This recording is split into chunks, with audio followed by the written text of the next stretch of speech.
here's the direct method or the direct question. Let's say you and I are friends, Matthew, and we've been friends for a while, and we're having coffee or breakfast. And then in the midst of that conversation, I simply say, Matthew, by the way, is your investment capital or your retirement funds getting a safe and high rate of return? Are you happy with the returns that you're getting these days in the market? If you're a real estate investor and are wondering how to raise and leverage private money to make more profit on every deal, then you're in the right place.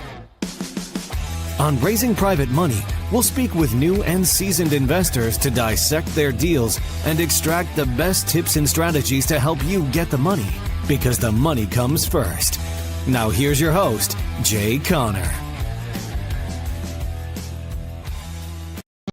Today we're unpacking what really happens when the bank says no, and what changes when agents know there's more than one option. Today's conversation matters because more deals are falling apart after they go under contract, and most agents were never taught what to do when that happens. Joining me today is someone who spent decades in the world of private money and alternate funding. He's widely known as the Private Money Authority. He raised millions in private capital and helped agents and investors fund deals without relying on banks. Jay Conner, welcome to the show. Matthew, thank you so much for inviting me to come along and talk about what I'm so passionate about, that being private money, private lending. The reason I'm so excited about private money for real estate deals is because since I started using private money to fund my real estate deals all the way back in 2009, I've never missed out on a deal for not having the funding. And this one strategy, when someone masters this system of attracting the private money, no chasing, no begging, no selling, no persuading, it's really the most important strategy when it comes to having the funding for a real estate investor, for sure. Take us back to the first time, when the bank said no, right? What was the moment you realized that you couldn't trust that system and it wasn't helping you save the deal? Oh, I remember, Matthew, like it was yesterday. It was January of 2009, quite a few years ago. So from 2003, that's when my wife and I started investing in real estate. From 2003 until January of 2009, the only thing I knew to do was go to the local bank or the mortgage company and apply for loans, apply for lines of credit. I'd never even heard of hard money, didn't even know what that was. And so for those first 6 years, that worked out okay. But I mean, it was traditional funding. They made the rules. They set the interest rate. They set the length of the note, the loan to value and all that stuff. And that worked out okay until January of 2009, everything changed. For the better, I might say. But I called up my banker in January of 2009, and I had 2 houses under contract to purchase. And I learned on that phone call, Matthew, that my line of credit had been closed with no notice to me whatsoever. I thought I still had a line of credit. So called up my banker, told him about these 2 deals. Well, I learned over the phone like that my line of credit had been closed. And I said to my banker, I said, his name was Steve. I said, Steve, what in the world are you telling me my line of credit is closed? We've been doing business for 6 years, always made my payments on time. We got a great relationship. I said, why are you telling me that my line of credit is closed? And he said, Jay, don't you know there's a global financial crisis going on right now? I said, no, but you just gave me a global financial crisis. I don't have a way to fund my 2 deals. So I hung up the phone. And Matthew, I sat right here at this desk and I asked myself a very, very important question. And the question starts with the word who, not how. The question I asked myself was, who do I know that can help fix my problem? And by the way, these people running around saying every problem's an opportunity, I want to throw up. I didn't have an opportunity. I had a problem, right? Let's face the facts. Now, the problem became an opportunity, but at that moment in time, it was a problem. So I asked myself, who do I know that can help fix my problem? I immediately, Matthew, thought of a good friend. His name is Jeff Blankenship. At that time, he was living in Greensboro, North Carolina at the time. And he was investing in single-family houses. So I thought to myself, well, maybe Jeff can help me with my problem. So I picked up the phone, I called Jeff, I told him what had just happened and my conversation that I had with my banker. And Jeff said, well, welcome to the club, Jay. And I thought to myself, well, I'm not sure I want to be a member of that club, but what club are you talking about, Jeff? He said, well, that's the club of having the bank close your line of credit. He said, they closed my line of credit last week. I said, well, how are you going to fund your real estate deals? He said, well, have you ever heard of private money? I said, no. He said, have you ever heard of self-directed IRAs, to where an individual that's got a retirement account can move that money over to a self-directed IRA company and then loan that money out to us real estate investors, and the interest we pay them is either tax-free or tax-deferred. I said, Jeff, I don't have a clue what in the world you're talking about. I said, what's private money? He said, well, he says, I'm not exactly sure. He said, but there's this gentleman down in Jacksonville, Florida, by the name of Ron LeGrand. I said, who's Ron LeGrand? He says, well, I'm not sure about that either. I said, well, why is that important? He said, because Ron LeGrand says we can get a lot of private money for our real estate deals really, really fast. I said, okay. So I went to my first real estate investing conference 6 years after I'd been in the business to learn about private money. And Matthew, oh boy, did I learn about private money. I came back here to Morehead City, North Carolina, and I put my opportunity together. And then what did I do? I put on my teacher hat. My teacher hat says private money teacher. And I went about offering my opportunity of how ordinary people that's got lazy money, that's not working for them, how they could become a private lender. Before we jump into that part of it, let me ask you too, for those who don't fully understand yet, can you explain what's the difference between hard money and private money? Is it the same thing? And let's dive deeper into that part of it where you start learning about private money, and how is that different from traditional banks? Because if a traditional bank said no, doesn't a private money gonna say no? So that's a great question. There's a big difference between private money and hard money. Hard money is typically institutional money. It's a broker of money. The hard money lender has gone out and established a fund for individuals to invest in the fund, and then the hard money lender turns around and loans that money out at a higher interest rate than they're going to pay the private lenders or investors, and they're going to charge origination fees. In contrast to that, a private lender is a one-on-one transaction between you, the real estate investor or the borrower, and that individual. So as a result, you're not paying points, you're not paying origination fees, because there is no broker. There's nobody in the middle of that transaction. It's directly between you and that individual. So everything that we do here in this world of single-family houses is called one-offs. One-offs. Well, what in the world's a one-off? It means you got a private lender, or maybe two or three, that are loaning money on this particular deal. They're not investing their money in a fund. And so they're going to get the same protection as the local bank. They're going to get the promissory note, the deed of trust, or the mortgage. They're going to be named on the title policy as an additional insured. They're going to be named on the insurance policy as a mortgagee. So think of the private lender as the bank. The private lender doesn't own any of the property. It's the same type relationship as you, the borrower, would have the bank, but instead it's an individual. Nice. So, for example, who are private money lenders? So private money lenders are ordinary people. I mean, my private lenders are retired school teachers, police officers, civil service workers. I've even had private lenders that were minor children that inherited money from grandparents at their death, and they became a private lender. So there's three categories as to where you find private lenders. The first category is what I call your warm connections, your own network. All these people are in your cell phone. They're in your cell phone. They're in your social circle. Who do you go to church with? Who do you play golf with, right? Who do you see on a regular basis? Co-workers, if you still have a day job. And then there's your professional circle in this first category. Who's your CPA? Who's your attorney? We see these professionals, they are gatekeepers of all these other people that have money, in addition to them having money, right? And so that's your warm market, your own connections. And the second category is what I call your expanded market. If you're going to scale your business, sooner or later, you're going to run out of your own connections. So how do you expand your warm market very, very quickly? Well, you get involved in organizations such as Business Networking International. That will blow up your warm market connections very, very quickly.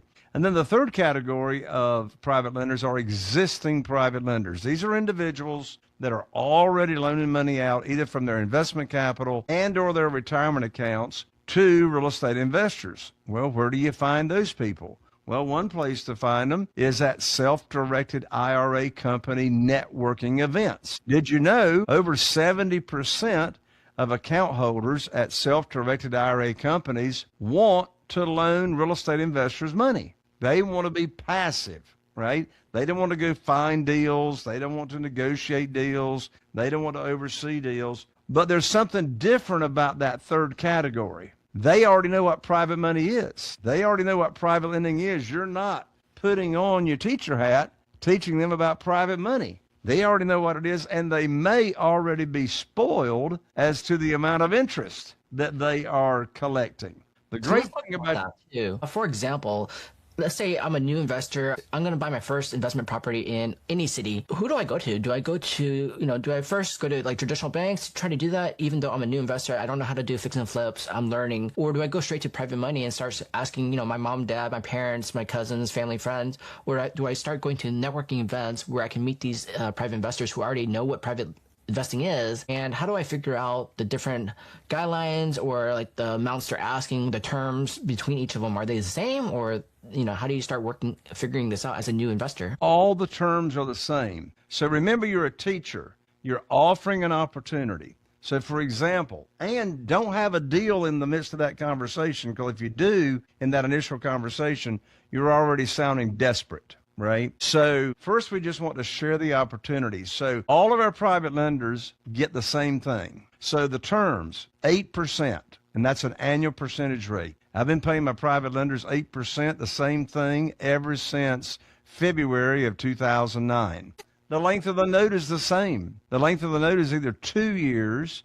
If it's investment capital, just liquid investment capital, it's 5 years if it's retirement funds, because they don't want that money back anyway. They just want to keep that money, invested. The frequency of payments, and it's interest-only payments, by the way, the frequency of payments depends on the private lender's objections. Or their objectives, rather. Some private lenders need monthly income because they're subsidizing their retirement income with this income. Some private lenders, they just want the interest to accrue. They just don't want to even mess with the payments. And then when the property cashes out or sells, then they get all their principal loan amount back, the principal amount, along with the accrued interest. So, that becomes whatever their objective is. So all the private lenders there's no negotiation. Remember, there's no negotiation. These people have never heard about private money or private lending or self-directed IRAs. So I'm educating them. Here's the opportunity. And when they compare 8% to getting less than 0.5% in a savings account, or 3% in a 4-month CD, that's an annual percentage rate, by the way, 3%, and then compared to 8%, they're all excited. Okay, so let's talk about that too. Let's pretend I'm a new investor, and the first person I want to ask is a friend. How would I ask him to do a private money loan? Well, I'm not going to ask him to do the loan. I'm certainly going to bring up the conversation, either using the direct method or the indirect method. So how would I start the conversation? Yeah. And by the way, I've put together a $1 million private money $1 million script collection recently. There's 12 scripts that answers any question that a potential private lender has. So here's the direct method or the direct question. Let's say you and I are friends, Matthew, and we've been friends for a while, and we're having coffee or breakfast. And then in the midst of that conversation, I simply say, Matthew, by the way, is your investment capital or your retirement funds getting a safe and high rate of return? Are you happy with the returns that you're getting these days in the market? And shut up. Yeah, and I haven't thought about it, but for me, I'm getting like 3.5% on the bank side, and then I invest a little money in stocks, for example, and then the rest just sits in my retirement fund. Right. So when you answer, the answer to that question, see, all we're looking to do with that question is diagnose if who you're talking to has got a problem. That's all you're doing, is diagnosing. So when you say you're getting 3%, then that opens up a conversation about how I'm paying my private lenders 8% annual percentage rate safely and securely. So I just drop that seed, see if that sounds interesting to you. And if that sounds interesting to you, then, I share, how you're protected and all that. But if you came back to me with that question and you said, yeah, last year I earned 12% in the stock market, then I just diagnosed you don't have a problem.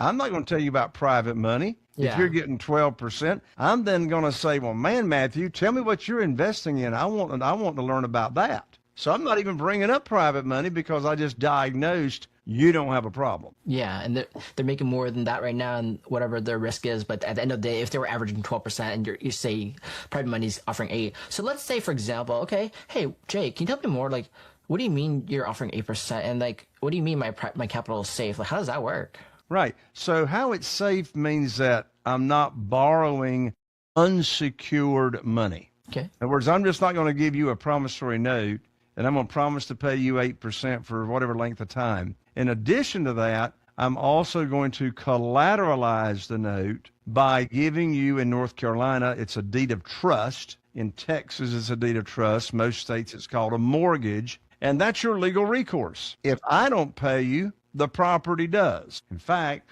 you make more money with that property than the interest I would pay. But we know private lenders don't want to mess with the property. They don't want to mess with that. They want to be passive. And I'm also going to name my private lender on the insurance policy, the property and casualty insurance policy, as the mortgagee. That way, if there's ever a claim against that insurance policy, then the insurance company is going to make the insurance check payable to my private lender, just like it would be if they were a bank, and to my company as well. And then in addition to that, I'm actually going to name my private lender on the title policy as additional insured in case there's any title issues down the road. I'm not going to borrow more than 75% of the after repaired value. So it's a very conservative loan to value. So we're building in all these protections for our private lenders, just like the bank requires. Okay, and let's dive a little deeper than that. Let's say, for example, I'm going to use $1 million as an example in San Francisco area. That's just a basic bare minimum, not even. But like, okay, hey, Jay, I can only give you $500,000 and I'm open for the 8%. How are you going to get the other money now? Then how does that work with me? Am I involved with the other person? How about liability-wise? Right. So the private lender is going to be disclosed on the promissory note what position they're in. So with a lot of my houses I do around here, $500,000 would be plenty enough money, if not more, needed for a particular deal. But I have some private lenders that don't have $500,000. They've got lesser amount of money than that. And so then we look at what's called total loan to value. Total loan to value. And total loan to value means you're going to take, if you have more than one private lender being secured by the same property, then you need to add those notes, those loan amounts together and divide by the after repaired value of a single family house. And you don't want that total loan to value to exceed more than 75% of the after repaired value. Now, I didn't say 75% of the purchase price. Yeah, of the after But no repaired more value. than 75% of the after repaired value. So, for example, let's say I had a after repaired value single family house of $400,000 after repaired value. And so I can borrow up to $300,000, that's 75% of the after repaired value. But I might be buying that property for $200,000 because it needs renovation. Yeah. Maybe it needs $50,000 or $75,000 in renovation. So if I buy it for $200,000, I can borrow $300,000.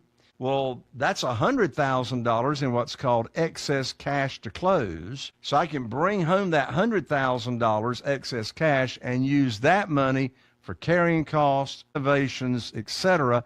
And then I still haven't borrowed more than 75% of the after repaired value. Okay, and let's say this. Now you have two different borrowers helping give you money for the property, $400K, and if somehow you defaulted or there's a fire casualty issue, who's first on the loan? Is both of them split by the percentages? And how does that work? Okay. So disclosing on the note is who's in first position, who's in second position. So we used a larger amount of money for the purchase. That's in first position. And then smaller amounts of money that we use for rehab, that would be in a junior lien position. Yeah. So basically, something happened, the first person gets paid first, whatever amount. If there's any leftover excess money, it'll go to the second person. So the way it works is it depends on if someone's having to foreclose, right? Okay. Yeah. So the junior lien position is at higher risk than first position. So if a junior lien position is going to foreclose, then they have to inherit the senior position,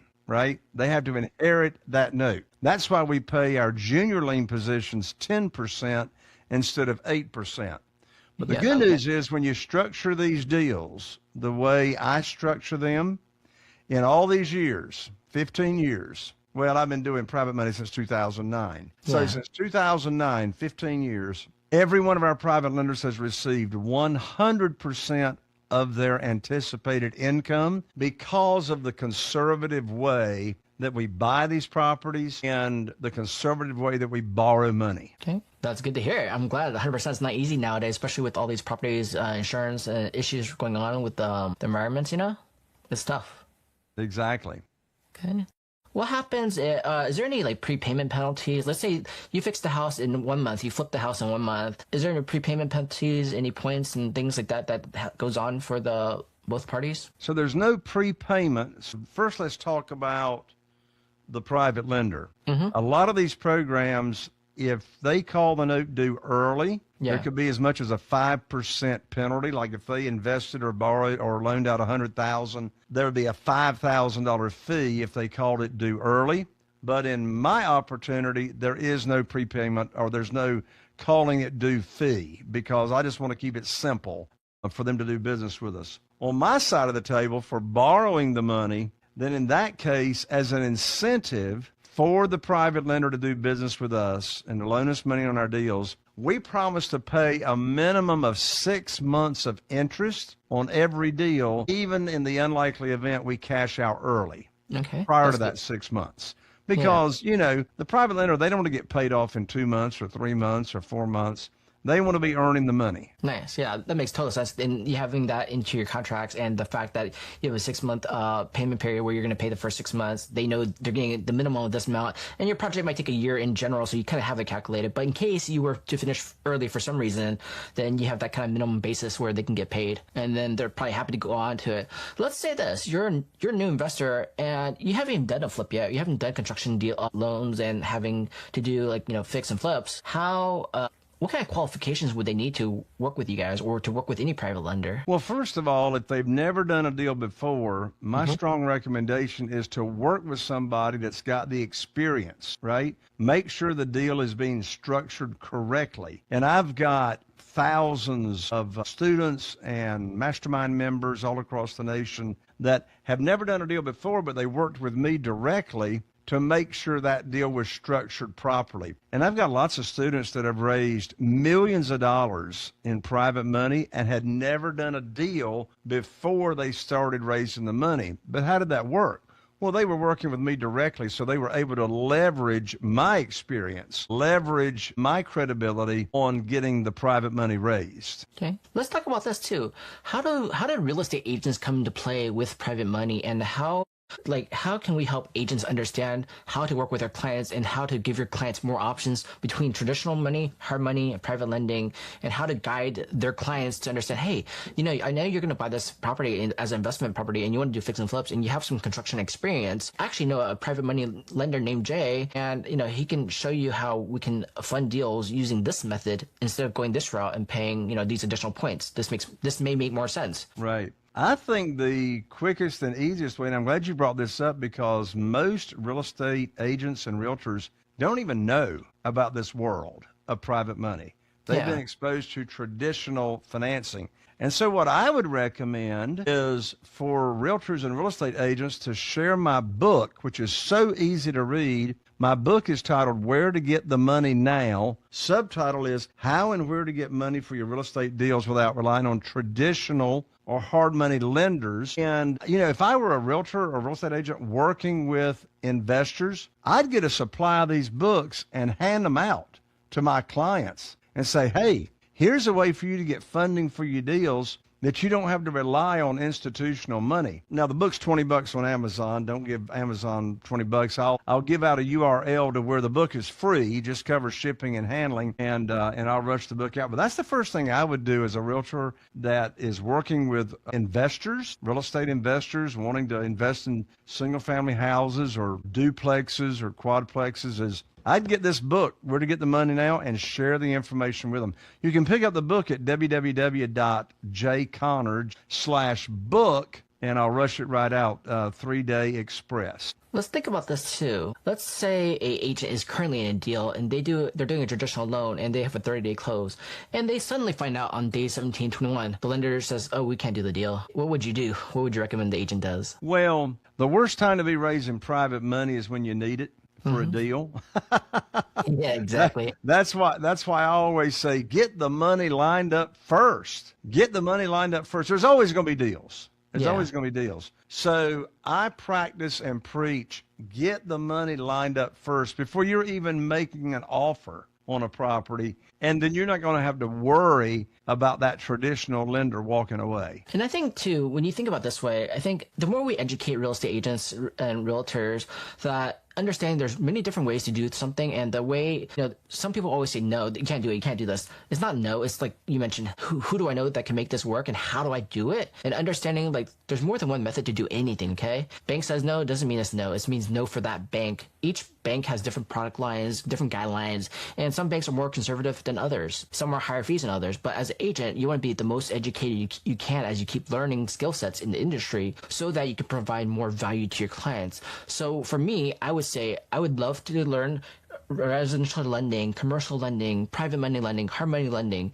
And I used to be a lender too, so I kind of understand this. And as a lender, you want to say, okay, here's the different products, companies, guidelines, they're all different. Which one does my client fit best in?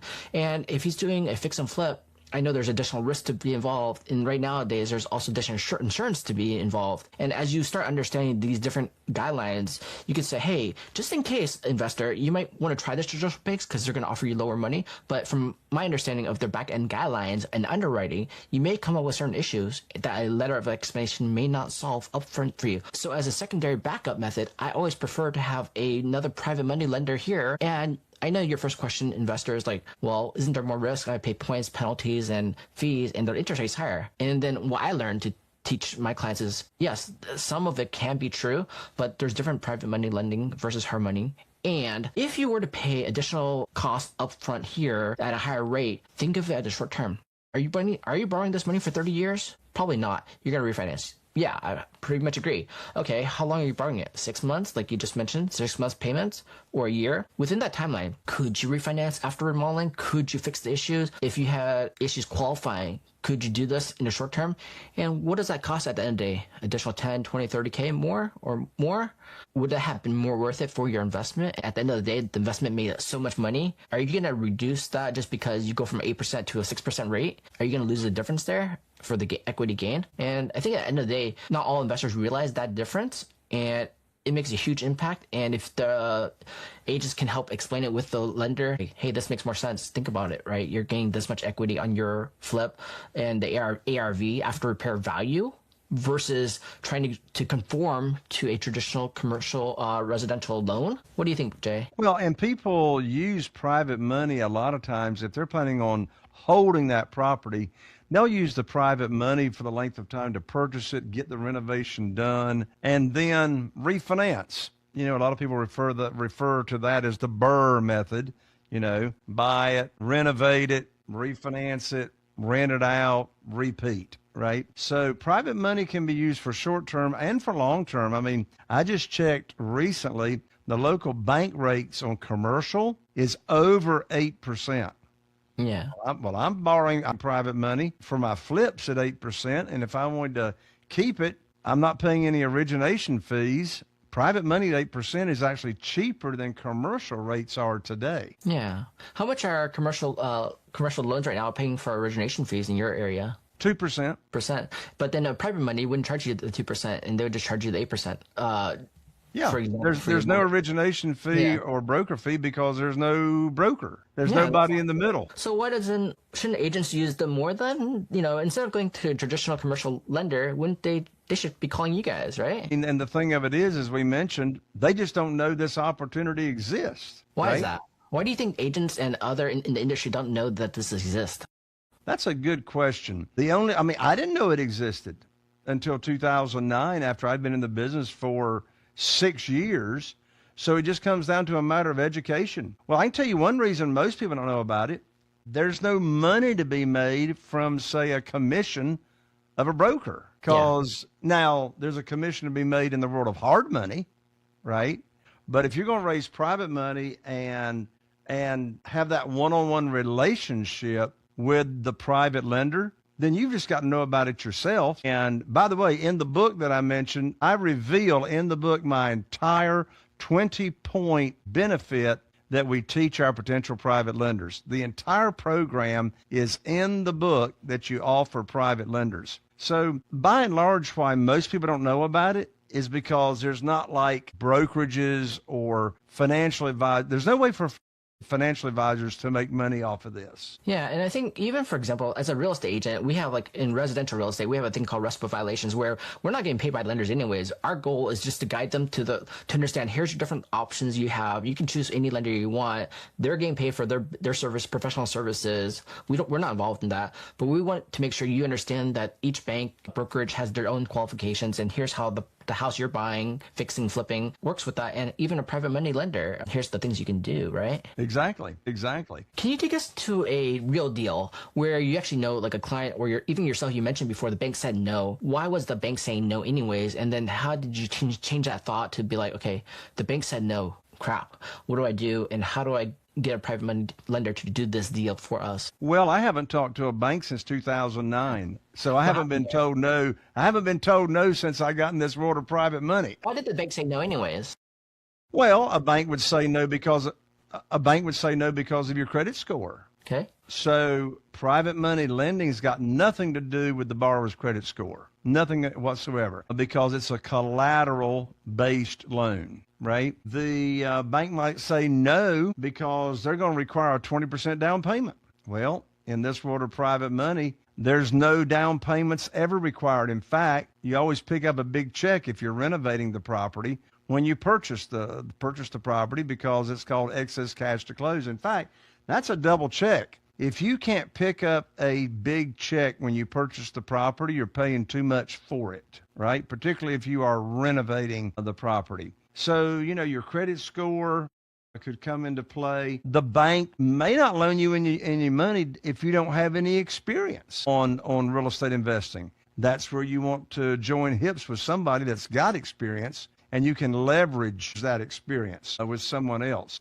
Part of it too, for example, even as a new investor, when you're going into a real estate deal with a traditional bank, like you said, the qualifications, who you're working with, are you from the area, for example? Like if you're buying out of state, it's going to be way harder to go traditional banks. Traditional banks will be like, you don't live in the city, you haven't been here, you're buying a property, who's managing it, who's your contractor team? They're asking you for your core 4 people, right? And that's difficult. Private money lending, you get to skip a lot of those things and work directly with a private money lender and figure those out, right? And that's kind of nice. And let's say you're a business owner, you're providing all these LLCs, documentations, proof, and at the end of the day, they can still decline you after you did all this work to do it. Where a private money could be more simple. Here's the structure, here's the terms, here's what you want, here's how it works. Are you in or out? At the end of the day, that can make more sense and way easier. And once you're in the property, then you can go back and say, let me go work on refinancing this after I did all the work, got my ARV up to a traditional bank at a lower rate. Makes sense? Exactly. Well, and another thing is speed. I mean, a traditional bank might be taking 30 days or 45 days to close. Well, speed is king in this business. I mean, all my offers I can close within 7 days. Well, a traditional bank isn't going to be able to close within 7 days. But I can close within 7 days when I'm using private money. Nice. That's a lot faster. What would you think the seller would say if you had an offer that says 7 days versus an offer that says 30 days? So most of these properties that we buy are for sale by owner. So a lot of them, they're still living in the property. Well, they can't be out in 7 days. So what do? We offer to close within 7 days. We'll go ahead and purchase the property, and the seller can stay in the property for free for whatever length of time that we agree on, 30 days, 60 days, whatever it is, and we'll close within 7 days, and we'll give them half of their proceeds in 7 days. Then when they vacate the property, that's when they get the other half, the other 50% of the proceeds. That way the seller can go ahead and get money in their pocket. They can have moving money, expense money. And from the buy side, you can go ahead and lock up that deal so it doesn't slip away, because the more time that goes by between negotiating a property and a contract and actually closing on it, all kinds of things can go wrong. Let's talk about that too. Let's say, for example, okay, that makes total sense, and you can do that. And the owner wants to, like, he needs 30 days to 45 days to move everything out. The smart thing you mentioned at first was to give them half up front and half later, so that way they can't stay there forever now. Because if they continue staying, they're not getting their other half, correct? Correct. Okay. And then you mentioned the part where they get free rent during the time period, like 30, 45 days. But at the same time, in your contract, you specifically specified you're only getting paid half up front and half later. So if you want this half, if you're going to leave, and once you do leave, then I will give you that half after the fact. Correct. Okay? That's smart. Correct.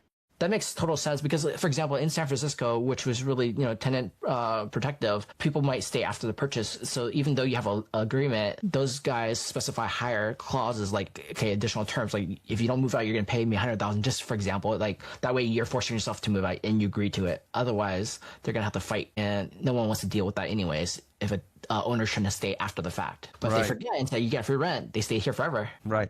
Well, in addition to that, if they don't move out by that agreed upon, time frame, then my real estate attorney has been holding that money, those proceeds, in her trust account. She then sends that proceed money over to the clerk of court. So now the seller of that property has now got to appear before the clerk of court and pay extra money to get their money back from the court. Smart. Let's talk about this too. And since you've been doing private money since 2009, what has changed since then? Like right now this year, has there been changes to private money? And like, is there anything that private money lenders and investors should be watching out for? And like, how does it change with all the crisis going on, job losses going on, insurances going on, fire, and things like that? That's a great question. Well, remember, we as the borrower make the rules. Okay. We're offering the opportunity. We're diagnosing if they have a problem. And you know what's interesting, Matthew? I've been paying all of our private lenders the same interest rate, 8%, ever since 2009, even with the markets going up and the markets coming down, because 8% all this time during 2009 is still, even when you could get 2 years ago 5% in a certificate of deposit, 8% and 10% is still a whole lot better than 5%.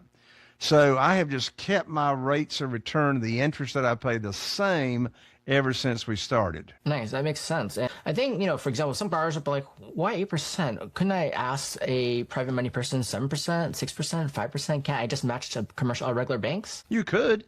It's your program. It's your offer. You can offer whatever you want to. But then I think on the opposite end of that, the investor might feel like, oh, how come you only offer me 5? And I heard you offered this person 6 and this person 7. Like, why is that change? And then your name, your brand, your recognition as a private money, they're like, I don't want to work with you. Right. Well, that's why it's so important. We pay all of our private lenders the exact same thing. And, private lenders, they talk among themselves. And so I want to be fair and pay the best interest rate that I can to every one of our private money lenders. Okay. And then let's say you're going to go as a private money investor, you have this note right here, and then you're working with escrow company, you're working with agencies, and they have all their fees involved, everything involved. And you guys, like, how do you guys step into that? You just provide the promissory note and then the money goes from the private investor to escrow, or does it go to the person first and then it goes to escrow? So you're talking about at the point of purchase? Yeah. Yeah. So the point of purchase, the private money lender wires their funds to escrow. Most states use a title company. North Carolina uses real estate attorneys. But whoever your closing agent is, the private money lender wires their funds to the trust account, right? Okay. Yeah. And then no funds are dispersed until after closing and everything is recorded on public record. Okay, that's good. That's a good safety net too for the investors, so they can say, hey, you're not giving me the money directly. What we're going to do is we're going to purchase property. Here's the kind of things I'm looking for, and here's a dollar amount, 500,000, for example. You're going to wire your funds into escrow, and there's a promissory note. Here's all the terms we agreed upon. They reviewed it. Your real estate attorney reviewed it, and when we close, they'll get the 500K, and it pays everything out, and that way your money is protected from me, for example, from us. So that way I'm not just taking your money, running away and going somewhere, right? Correct. Yeah, everybody, like that promissory note, that deed of trust, that's on public record before any monies are dispersed to me, the borrower. Yeah. And for you, investor, just to feel safe, money's recorded, it's in the public records. And if you actually lost your note, you have a copy in the public records here, and I am paying you this amount per month, whatever our terms we agreed upon at 8% interest rate. And there's no fees on it, origination fees. Let's say I gave you a minimum 6 months, so we're going to pay X amount per month for 6 months, and after that I could, if I sold the property, give you your money back. Otherwise we can continue on for 2 years, as you said, 5 years for if you have retirement funds. And then how often go ahead. The key is making sure that note stays collateralized To the property. So if I cash out on a property, then we can't use that same property as the collateral because it got sold to a buyer, right, from us. But I can do what's called a substitution of collateral or a loan modification. If I'm purchasing another property, I already have a property that's got equity in it, then I can recollateralize that note, keep the note in play. The private lender doesn't miss out on any interest, and we're just doing the loan modification to change the collateral that's backing that note. Okay, nice. Let's explain it in simple terms. Basically, you're saying that I have property 1 here and I'm going to sell it, but in the lender investor here has this money here, and I can actually use the same money. So I can substitute property number 2 to collateralize against that one while I'm keeping the same amounts here, and we can keep continuing together on. I don't need to redo a whole brand new note with you. That's correct. That's correct. That makes total sense. And how often do people flip properties right now, and how do the investors feel about it when they get their money back? Like, how long does it take usually for someone to get their money back? Well, they don't want their money back. Yeah. they want to keep their money invested. But on our flips these days, the money stays invested on average now about 9 months to a year, because we have lots of projects going on, and a property might sit there for 3 months or so before the renovation actually starts. And, you know, when we have a new private lender and we're getting ready to pay them off, inevitably they'll say, can't you just keep the money? And the answer is no, I can't keep the money unless I can collateralize it with another property and keep you protected. Okay, and let's add 2 things to that too. Let's say this, I'm the investor. Hey Jay, I actually want my money back. I found a new deal for myself. I need the money back. Can you give it to me now? So in the note, we give what's called a 90-day call option. So that means if the private lender wants to call their note due early, prior to the length of the note coming due, all they got to do is give us a 90-day notice, and that gives us plenty of time to replace that private lender's money with another private lender's money. Okay, that makes sense. It makes them feel better. Like, I have some form of liquidity, and hopefully the property is still growing, has equity, and the person's remodeling. And if I needed my money back just in case, I can call the loan, and then you would try to replace it. What happens if you couldn't replace the money? Well, that's why we don't borrow more than 75%. Of the after repaired value. So if they call the note due and I don't have another private lender's money, then a couple of things can happen. One, I can reduce the price. I can slash the price and do a quick sale, and that would make them whole, right? Or I can deed them the property. Say, look, if you're going to call the note due, I haven't finished the renovations. I don't have any other private money. So here's the property. Here's the keys. Okay. Yep. So that's a way for them to also feel like, as the buyer, okay, you want the property back? Here you go. I can't give you your money back. We're trying, but you told me 1 year, 2 years, but now you're asking it for 6 months. You know, that's not there because the property's still being rehabbed. Okay, here's the property. So that's good for them too. Is there anything else for people to be aware of to learn more about private money, like how things to think about, things to ask? And it's probably inside your book, right? So we cover it from A to Z in the book at jconner.com/book. I will give out a warning to real estate investors who have not borrowed private money before. Be aware of the scams that are on the internet and on Facebook. If you have a supposed private lender that is offering money at too good to be true low rates, that's a red flag. And if they ask you to send money to them for an origination fee or a processing fee before they fund your deal at your real estate attorney's trust account, run the other way. That's a scam right there. You never give a private money lender money up front. Never. Okay. That's really good to be aware of, because that's one thing I think people think about too. Like, how do I know who these people are and how the money is actually legit and like, and like you said, scams. So, and then who do they review these contracts with? Like their attorney.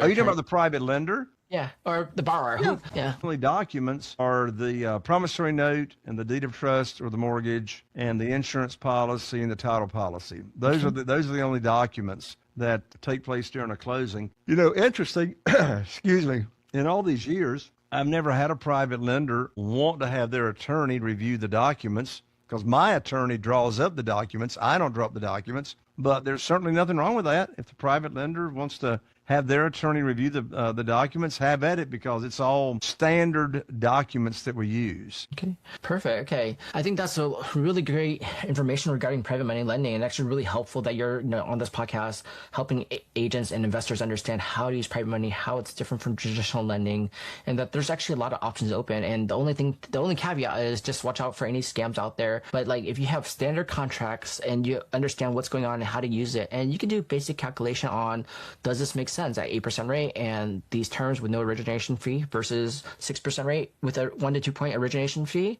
or versus a residential rate, and basically if I qualify. And as long as you can calculate the difference between holding time and remodeling time, which one makes more sense? And for most people, they might go towards private money lending at this point in age, especially when the rates are so high. It might make more sense. So for anyone who's looking for more information, how do they learn more about you and how to connect with you? Yeah, well, that's the best way right there, is just order up my book. I got all my contact information in here, where to get the money now, and you can get the book for free. Just cover shipping at Jayconner, Jayconn book. I also just recently put together my Private Money $1 Million Script collection that answers any question a private lender has, and you can download for free that very first script. It's called the Curiosity Opener. Real estate investors want to know how to start conversations. Well, you can pick up that at Jayconner, Jayconner.com/scripts. And then finally, Matthew, 3 times a year, and the next one's coming up right around the corner, I do a live event in person. It's called the Private Money Conference. Not another event like it on the planet. And you can check out what happens at the Private Money Conference by going to www.jayconner.com/event, and you can register right there. It's a $3,000 event, but because you're listening to Matthew's podcast, you get to come for free with a simple $97 registration fee. That's jayconner.com/event, and I'd love to meet you in person. When the bank says no, most agents freeze, not because they're incapable, but because no one ever showed them another option. The agents who last don't rely on just one system. They understand leverage, funding, and how to move forward when the path changes. If you want to become the agent's clients trust when it matters most, visit agenthustlenetwork.com. We'll link everything in the show notes.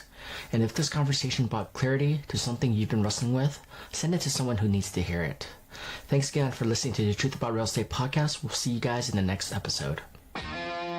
Are you feeling inspired by the knowledge you gained in this episode? Then head over to jayconner.com/moneyguide. That's JCONNER.com/moneyguide and download your free guide that shares 7 reasons why private money will skyrocket your real estate investing business right now. Again, that's jayconner.com/moneyguide to get your free guide. We'll see you next time on Raising Private Money with Jay Conner.